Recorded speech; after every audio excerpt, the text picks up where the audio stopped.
This is a pass-through or a shoulder stick dislocate, one of 18 exercises that I'm going to rate today based on their pros, cons, and the common mistakes that people make when they do them. What I really like about the stick dislocate is that you can progressively track how well your shoulders are moving by moving the hands in and seeing where you are on the stick. And it can also be progressively loaded over time. Problem is that you need to have a stick and you need to have a really long stick if your shoulders suck. A lot of people, when they first try and do the stick dislocate, they bend their elbows too much or they try and force their shoulders through the range, and that really grinds things and aggravates shoulders more. And for that, it gets a B. We can make a slight tweak to this exercise though to make it an S. Because I've had a ton of shoulder injuries in the past, I have done loads of shoulder exercises, so I know what works and what doesn't. Plus, I've also helped thousands of people all over the world get rid of their shoulder pain, even if it's been there for decades. What I've found for most people is that using a resistance band brings us far more benefits. Shoulders love these and they just always will. There's so much scap movement and arm movement, plus they're so much more forgiving on tighter shoulders. The band lets you go around actively the whole time, and you can also wrap the band around yourself to do pec activation and lat activation as you do them. A con can be that yes, you need to have a resistance band, but you should just get one because they're amazing. Common mistakes that we can see people do is trying to bend the elbows as you're working through them, or sides moving differently without realizing it, or trying to use a band that is too strong at first. Always start with the lightest resistance you can. The banded shoulder dislocate is S tier. The wall slide is great for scap movement and shoulder flexion, but the problem with the wall slide is that it requires a ton of prerequisite mobility to be able to do it, which can be disheartening for someone with limited flexibility. And I've even seen people in their training not having issues with shoulder pain, becoming obsessed about being able to do this exercise when it's not that important, it's an accessory. Common mistakes with the wall slide is rib flare and just arching your back to try and do the movement, or just trying to force yourself through the movement, which to me feels like nails running down a chalkboard. And for that, we give it a D. Ooh. Disgusting. The pec stretch is a lovely movement to open up the whole front of the pecs and the biceps and removes a ton of tightness, which really helps people's shoulder movement. The problem with a deep stretch like this is that people can really force themselves into the range and really aggravate the front of their shoulder, and this can cause a lot of instability if you're not coupling it up with the right strength exercises. Common mistakes that people make with this one is shoving the shoulder into the front of the socket and not getting that nice stretch in the pec and the biceps. They're just stressing the joint. And for that, it gets a C. The Zenith rotation is a glorious movement. It will fix everything in your life, especially your shoulders. It opens up the thoracic spine, and it also opens up the ribs as well, which really helps to facilitate better scap movement. They literally get your shoulders into better positions so that other shoulder exercises are more effective. If I have to pick a con for this, if you have limited mobility, it can look scary because we're asking you to kneel, but you can easily adapt the Zenith to a seated position so you can still get those thoracic rotation benefits. A key mistake that people make with the Zenith is that they only go as far as they can already and don't try to push it further. You gotta go to your end point and use a big deep breath out to really twist yourself around further to expand the range of motion.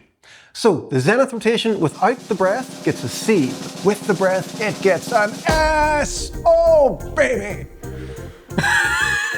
I love the Zenith rotation so much as it is one of the key exercises in our program Shoulder and Posture Fix. It shows you exactly where to start with putting everything in the right place, how to progress properly, and then how to get to where you want to go so that your shoulders don't give you any more issues because they're so strong. Why would they? Child's pose, like hanging that we're going to talk about later, is really nice to open up your shoulder flexion and your upper back. Similar to the pec stretch, it is just a deep passive stretch, so it doesn't really add any strength, and it actually requires a lot of flexibility to be able to do it. If you struggle to sit on your heels or your upper back's locked up, you're just going to be forcing your shoulders and overstretching. The biggest mistake I see people make with the child's pose is that they shove their shoulders into a position that they're not ready for and they don't get the stretch in the right place. You can actually accidentally overstretch your shoulders. So child's pose, you get a D. Next up, we've got shoulder cars, which stands for Controlled Articulated Rotations. I love these because you're able to assess each shoulder individually and take them through a full range of motion, looking for any pain or nippy points. And you don't need any equipment. Punch in for that, JP, because I said it separately. The audience will never know. We always know. The cons are that it's easy to cheat if you don't know what you're looking for, and it's more of a diagnostic tool than a training exercise. The biggest mistake that I'll see with shoulder cars is someone allowing their entire torso to join in and turn to create the arm movement rather than isolating at the joint. So shoulder cars, they have their place at a point in time, but long-term training, not so much. For that, see, that's a good bit.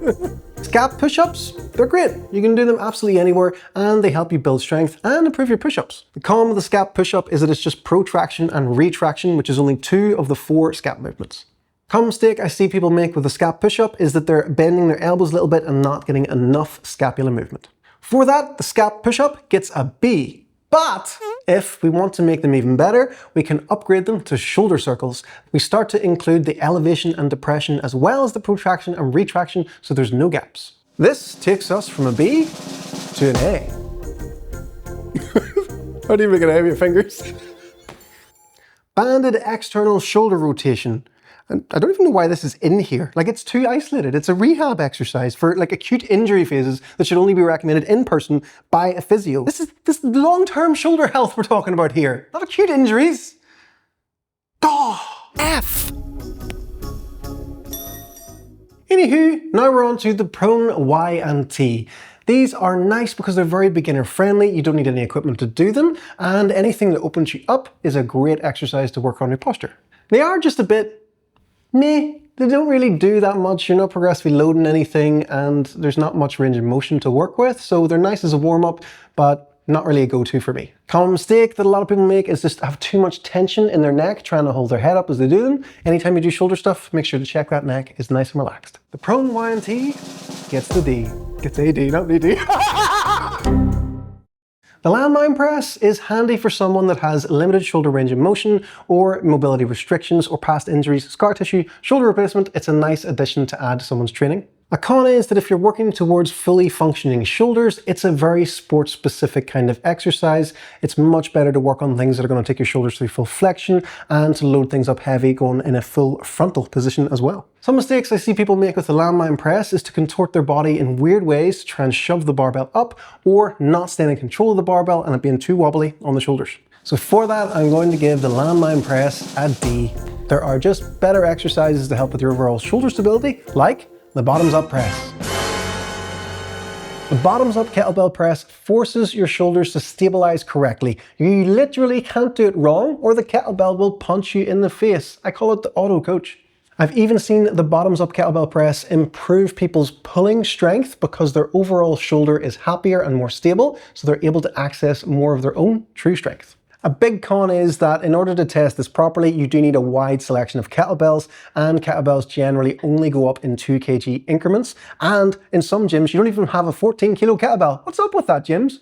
A common mistake is inconsistent pressing side to side, or trying to start off just too heavy with this movement. You want to own it first before you load it up. I really want to give it an S because I love it so much, but the kettlebell element is quite annoying, so we're going to bring it down to an A. Hanging is awesome. It lengthens and strengthens at the same time. Not only does it decompress the shoulders, decompress the spine, but it also works on your grip. Con is that you do need something sturdy to hang from, but it is so worth trying to find something like that for your home. The only mistakes I sometimes see with hanging is having limited shoulder flexibility and trying to really force yourself into the position, or not using any progressions like keeping your feet on the ground first, trying to just deal with your full body weight right away. So hanging gets an A. It is so good for your shoulders, but you still do need equipment. Nerve floss arm circles. These are great. You can do them all day, every day, and because of the wrist position, it helps to floss the nerves, which is great to avoid any kind of elbow, bicep, shoulder, or neck pain. Cons are, your arms aren't really that heavy, so they don't really do much for you long term. Mistakes, they're hard to mistake really. They're a nice, fun, beginner-friendly exercise. So they get a B. Swimmers are nice because they can show you exactly where your flexibility is at side to side, so they're a good diagnostic tool as well as an awesome warm-up. But in order to do them well and to get the most from them, they do require you to already have good prerequisite mobility. And that would be our big mistake, trying to force yourself to do them when the range just isn't quite there. And for that, the swimmer gets a B. Teacups. They're great because they don't need any equipment and they do take the shoulders through a large range of motion. Cons are that they look fancy for no real reason, and just like the shoulder cars, they're something cool to learn for a bit, but they're not something that I would program regularly. In fact, when I don't do them often, I suck at them, and that makes me like them even less. So mistakes, from my own personal experience, is favouring your good side and never practicing your bad side. So I want to give them a D, but I'm going to upgrade them to a C because it's probably because I don't like them. However, if we take the same range of motion, add a dumbbell to it, we get the dumbbell shoulder rotation. This is a legendary exercise that will make you look like a Greek god. If you do this in the gym, you will find your soulmate. In fact, you'll even attract other people's soulmates. Everyone should be doing this exercise. The cons are none. There aren't any. There can't be. It's an amazing exercise. Unless you got an acute injury and you're rehabbing something, then it's not a good idea to load something up with a dumbbell right away. And they take a lot of learning at first to kind of get the hang of. But once you do, oh, so good. 3 mistakes with the dumbbell shoulder rotation would be going too heavy too soon, using momentum to try and cheat your way through the movement, and not keeping control of the dumbbell the entire way through the reps. There is a barrier to entry with the learning of this movement, but the benefits far outweigh that cost. And for that reason, I'm going to give the dumbbell shoulder rotation an X. Which is a good thing, because it's above S. If you've made it this far, thanks for watching, and let us know in the comments what your favorite shoulder exercises are and your least favorite. If you want to get stuck into fixing your overall shoulders and posture, then Shoulder and Posture Fix from tonnemorrison.uk is the best place to start.